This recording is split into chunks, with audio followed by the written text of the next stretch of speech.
about how litigation is functioning as a critical tool for defending individual and civil rights during this particular administration. Well, I'm so really thrilled to be here, if you can't tell. And really excited that the Coalition of Humanities is thinking about and recognizing lawyers, litigation, and the rule of law in this time. I want to say two things about the rule of law before I talk about this administration.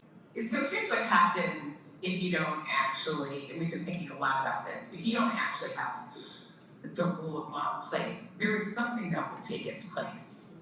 And when we've looked around the globe, that's typically something that looks like brute force, something that looks like the will of a single person and whims of a single person. And I will tell you that if that is the case, women don't fare well. They don't fare well if the only deciding point is brute force. They don't fare well if the only deciding point is a single dictator.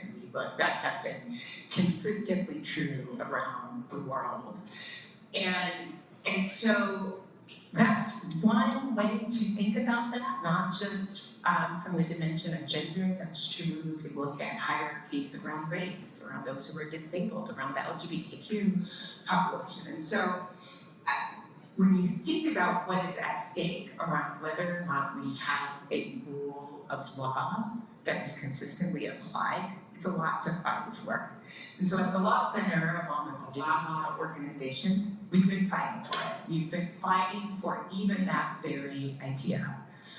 The second thing is, it won't surprise anyone, based on what I just said, that notions of equity and diversity and belonging have been used as a justification to not only eliminate those policies, but to take down our civil rights infrastructure generally, and to justify outrageous lawless behavior, and to destroy our government and internal democracy.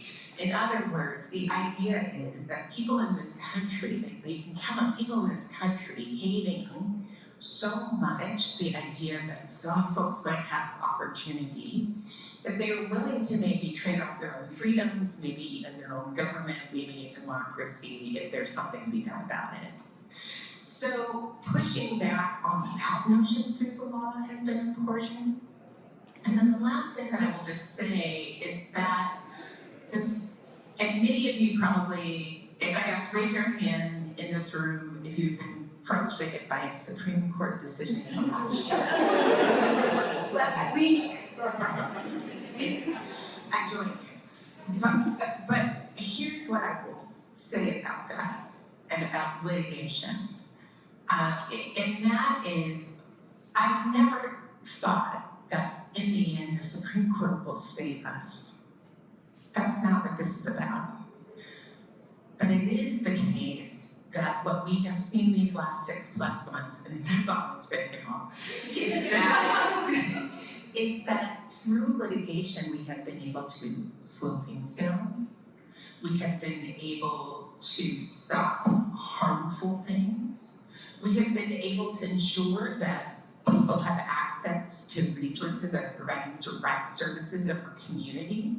We have been able to change the conversation. We've been able to tell stories. And for an administration that lies and lies again and lies again, they have been in court, sometimes telling the truth.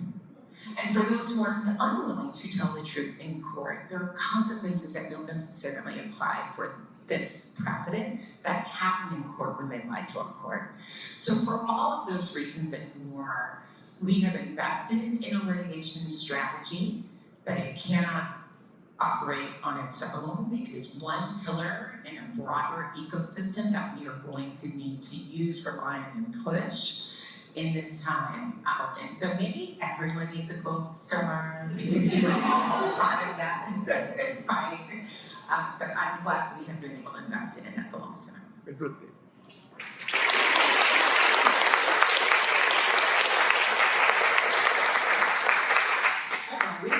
Good evening. Thank you. What kind of issues do you work at Real? And can you share some examples of the current administration's overreaches in court and not like spending more than 3 hours in your I will try. There you go. First of all, thank you so much to the Coalition on Human Beings for the invitation. It's my pleasure to be here and an honor to see so many people supporting this cause. I agree with Fatima that the stakes of this moment go beyond what we have seen in at least a generation, perhaps longer, and that this apparent agreement that we had, that you can disagree on policies, you can disagree on priorities, but there are certain principles that no matter what party you supported, everyone abided by. Respect for democratic institutions, abiding by court orders, autonomous institutions, and free of political interference. And those things are no longer the case today. It's not as if it's a possibility, it is happening today. It already happened in our country.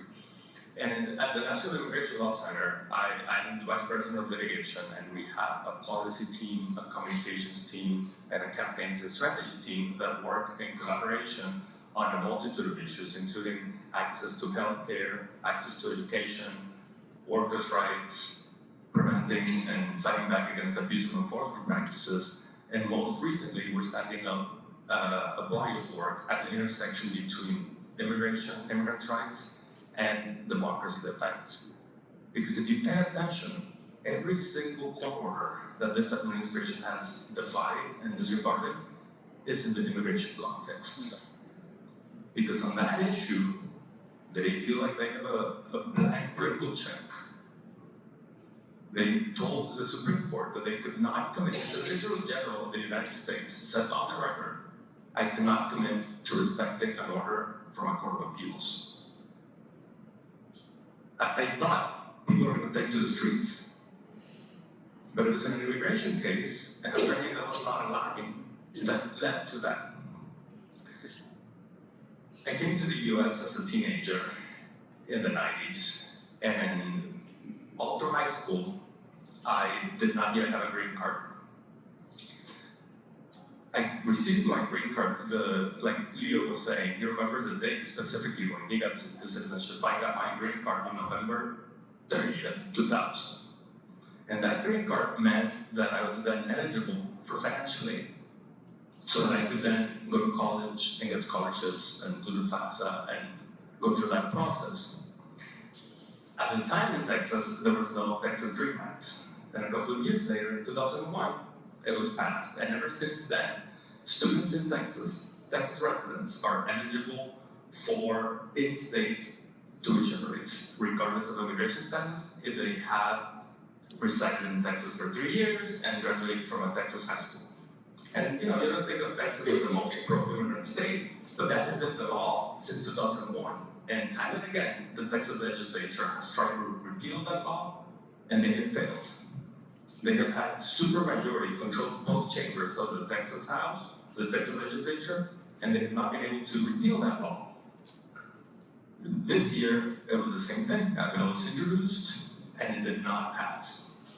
2 days after the legislative session ended, the Department of Justice, on behalf of all of you, all of us, the people of the United States, sued the state of Texas, arguing that the Texas Dream Act is unconstitutional because it offers non-citizens in Texas benefits that are denied to U.S. citizens from other states.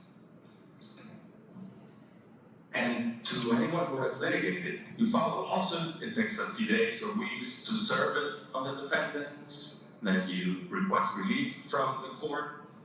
That same day, the Texas Attorney General filed with the court an agreement, a settlement, that they agreed with the U.S., with the Department of Justice, that this law was in fact unconstitutional. And 6 hours later, the federal judge signed an order purporting to enjoin this law and said that it was no longer valid. In a matter of 6 hours, all of this happened. We got wind after the fact, and have since filed a motion to intervene in the lawsuit on behalf of a student who benefited from the Texas Dream Act and now is no longer eligible for it, on behalf of Austin Community College, and on behalf of a grassroots organization called Lupe. But the remarkable thing that goes to the question about overreaches in court is that the lead lawyer for the Department of Justice in this litigation told a group of his supporters at a fundraiser that the reason they were able to upend the Texas law that had been in the book for 25 years in 6 hours was that they had explicit and open lines of communication with the Attorney General before filing the lawsuit. You're not supposed to do that. You're not supposed to coordinate with the other side in advance of filing a lawsuit. If you do that, then there's no lawsuit to be had. There's no controversy for a court to decide. So all of that has come to light, and we're defending the rights of our clients, prepared to defend this law if the court allows us to intervene. And it is just one example. And sure enough, they filed that lawsuit in Texas, and a week later they filed it in Kentucky, and they now also filed it in Minnesota. So these are not one-offs, random lawsuits. These are part of an orchestrated attack on our communities. And to Fatima's point, they're coming after immigrants, they're starting with immigrants, but I can assure you that they're not going to stop there. Thank you.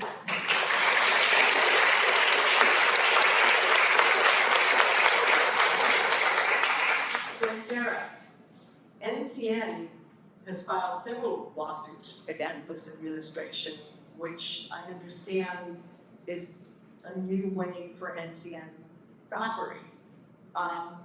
How and why did you decide to file these suits, and how's it been going so far?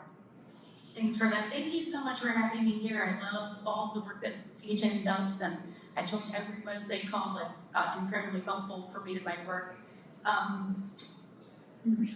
I think all of us are grappling with this new reality where nonprofits are under enormous stress. We're facing these new threats that are larger in scope and severity than we've ever seen before. And it forces us to have to get a little uncomfortable and do things we've never done before. And so for us, we had never in the history of our organization been involved in any litigation. And when the administration within its first week issued the OMB letter freezing all federal funds, we knew we had to take action because those are resources that go directly to charitable organizations across the country that are feeding their neighbors, that are providing shelter to their neighbors. So within 24 hours, we made the decision with our board to file litigation, and we submitted to the court with our partners at Democracy Forward. So just to give you a sense of it, the order came out, the OMB letter came out around 8 o'clock in the evening on Monday. By noon the next day, we had already filed a lawsuit. And that's because we were recognizing that this administration was going down a path that we'd never been before, and that the threats were real, and that we had to act in a way that we had never done before. And it's paying off, I'd say, in some ways. Because of that litigation, we were able to get a successful administrative stay. Within 48 hours of the OMB letter, the administration was forced to rescind it, which is hugely embarrassing to them in their first week of their administration. And ultimately, our attorneys with Democracy Forward were successful in getting a preliminary injunction, which is still in place, and preventing the administration from moving forward with another broad-based federal freeze in funding.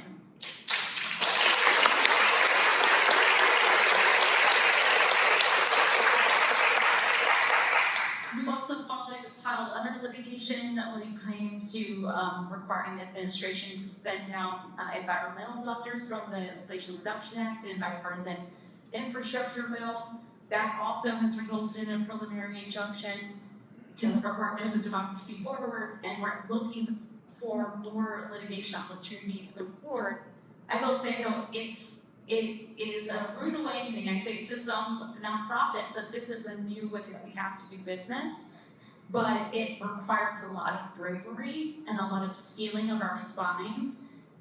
If we are complacent, if we are silent, we will not be protected. And so it's a new way of thinking, at least for NCN, and I encourage all of our partners to be thinking in that way too. That maybe the older way of going about work, which is maybe being quiet and hoping they put their focus on someone else, that's not gonna work. So we've really come to understand that litigation has to be a central tool that we're using, not the only tool, to Fatima's point, but a central, important, critical lever that we're using to change policy.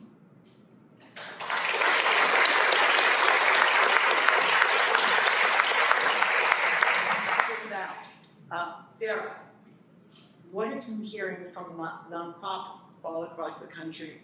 And a bunch of people came up to me tonight and said they want to meet you over by the shrink afterwards to talk to you about what their issues. That's a great place to meet people. We're here, so we have a network of 33,000 nonprofit organizations, and they do all sorts of type of work. And they are under enormous pressure right now. They're seeing increased needs in their communities, but fewer resources to do it. Many have had to lay off staff, reduce their services, close their doors.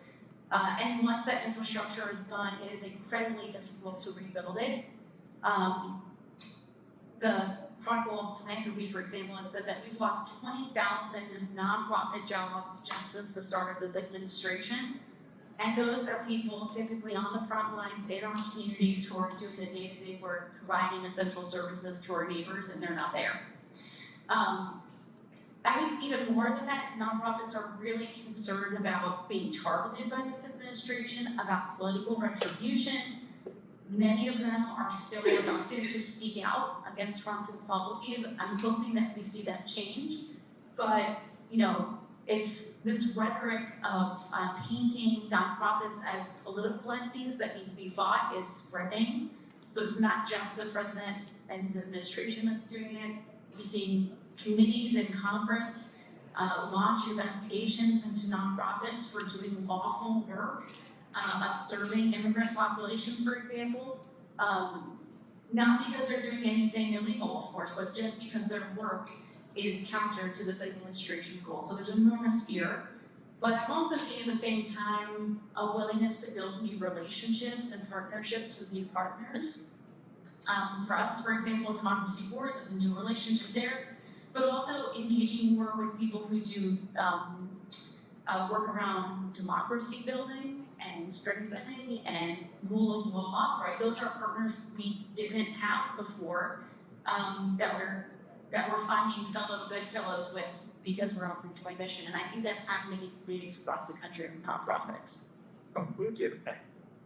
Tina, the National Women's Law Center serves as counsel to the Chicago Women in Trades, who challenge the Trump administration's anti-DEI executive orders, and to a group of 17 domestic violence and sexual assault organizations in 2 lawsuits challenging implementation of those same EOs.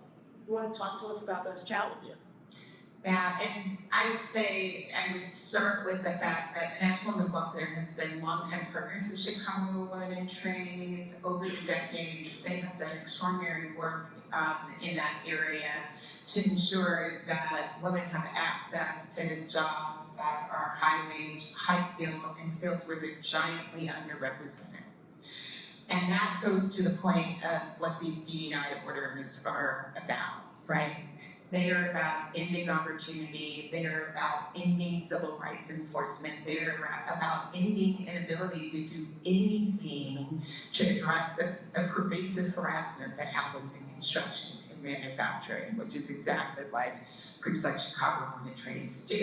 And so we were really excited to partner with our co-counsel at the Lawyers Committee for Civil Rights and cooperating to challenge that. And again, to the point around why litigation matters, that challenge has both meant a preliminary injunction against the illegal diversity, equity, and inclusion executive order, right? Just because they say DEI is illegal does not actually mean it is, right? And so that contention the administration engages in lawless behavior to be able to say, actually, no, that's not actually actually write is important. And it took real bravery, to your point, of Chicago women in trades to be willing to raise their hand and say, I want to be a part of this lawsuit and challenge. There were a lot of organizations whose funding was similarly cut. And in a time of giant retribution, people have hard choices to make. And so the fact that I'll give a pink star or a blue star to the many organizations that are raising their hand and saying, you know what, I'm willing to be a plaintiff here, I'm willing to take on that risk, that retribution. The other thing I just want to say, because part of the opportunity of litigation is really storytelling and helping people understand the experiences that individuals are having or who is affected. I think, and I still believe, and it's not exactly like immigration, but it's similar. I think the energy against diversity, equity, inclusion, the ability for trans folks to live in public life and immigration have been their consistent scapegoats of this administration. They believe they can do anything if they talk about those three things. And so I think people don't know that they're using DEI to basically put domestic violence and sexual assault shelters around the country on the verge of shutting down and unable to serve survivors. We have to tell that story. And so again, the coalitions that have been willing to publicly challenge this executive order and the threats around if you don't sign up this paper committing to do all sorts of illegal things, we will cut off your funding. That took huge bravery. Around this country, sexual violence work at a local level is funded anywhere between 40 to 90% by the federal government. So they're taking big risks to say, no, this is not okay, and I'm showing up for all survivors in my community.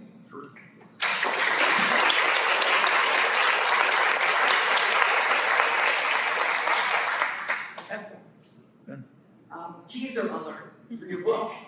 Can you tell us how your own personal story has influenced your life's work? And tell us where we can get the book. Well, yeah, you can get a book anywhere, books or something. I feel like Terry Gross. In May of 2018, I walked into a courthouse in McAllen, Texas, about 6 or 7 miles from the Mexico border. And I had been in that building many times before, but I had never seen it like this.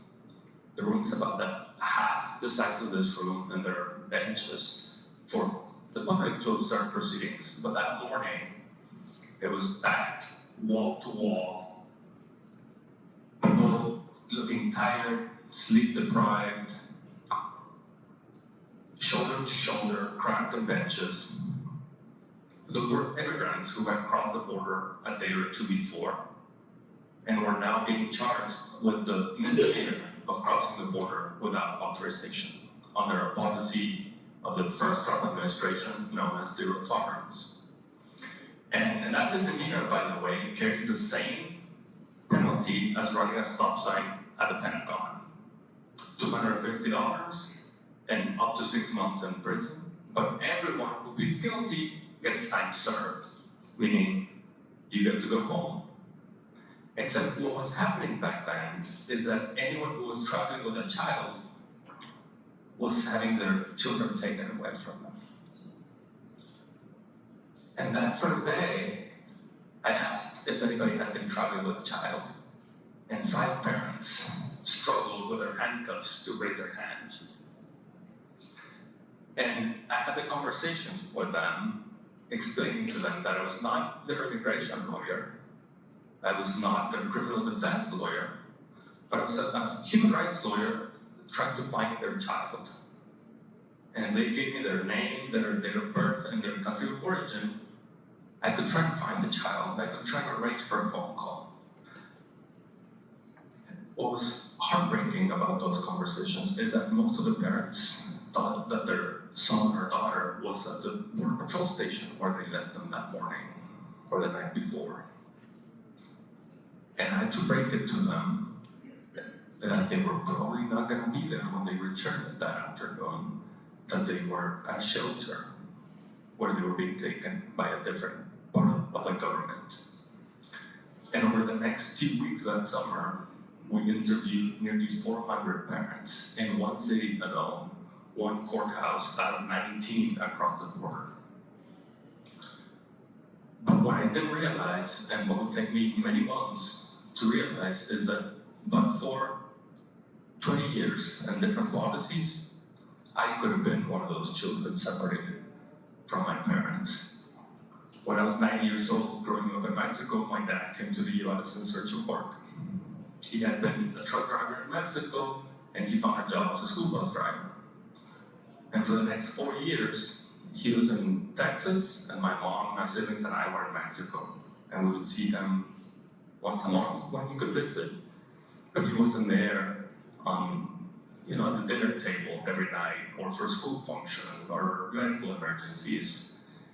And it wasn't until I was an adult, and in some cases until I was writing the book, that I was able to realize what that experience meant for me and how it ingrained in me the identity of an immigrant and how common family separation is to the immigrant experience.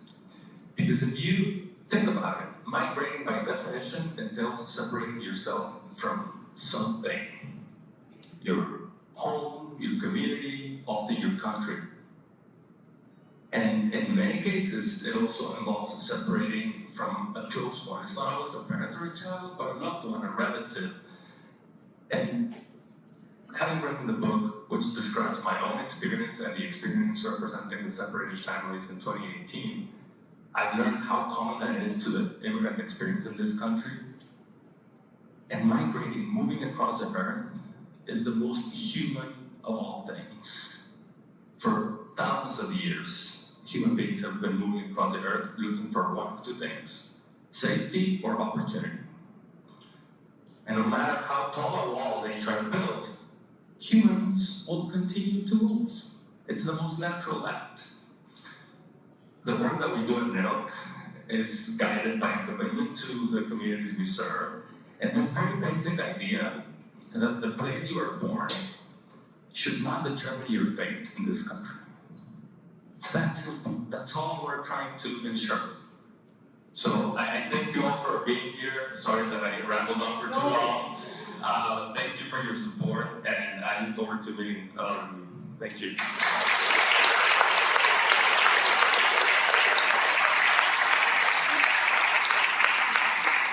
I'm going to ask that we give another round of applause for our legal heroes.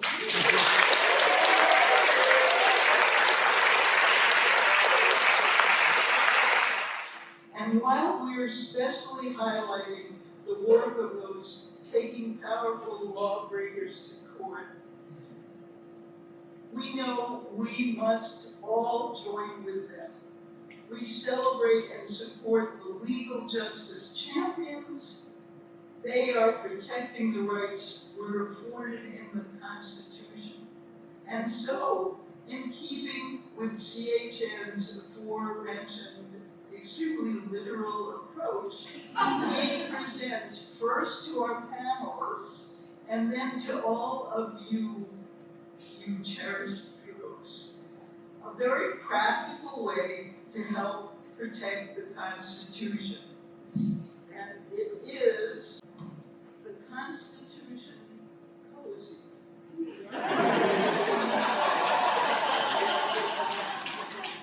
So we will give each and every one of you a copy of the Constitution, which we know perfectly well you really don't need. But we need it. But comfortably protected by this neoprene Constitution Cozy, which is labeled Rights Protector under the law.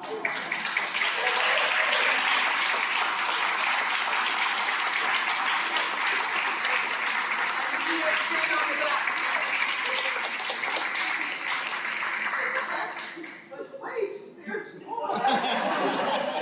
On the other side, you'll see not only the CHN logo, noting that, but there's a slip of paper with a QR code.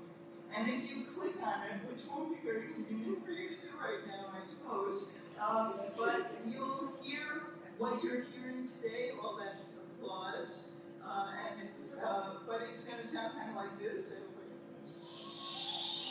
Everybody knows about that, and he's his own.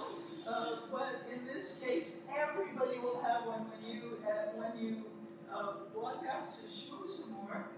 There, but don't do it quite yet. You will get your own because we are all in this together. And I was explaining to Ellen this about before. These are all heroes, but you are all heroes, and you will need your Constitution cozy, so you will get one on the way out. That applause is our way of saying thank you. Yes, we know the nation faces grave dangers, and in particular, millions of people face those dangers. The work ahead is hard. We'll lift our lamps together. We'll lift our voices together. And as soon as we hear from Ranking Member Raskin and Ellen closes us out, we'll lift our glasses and our shirt together.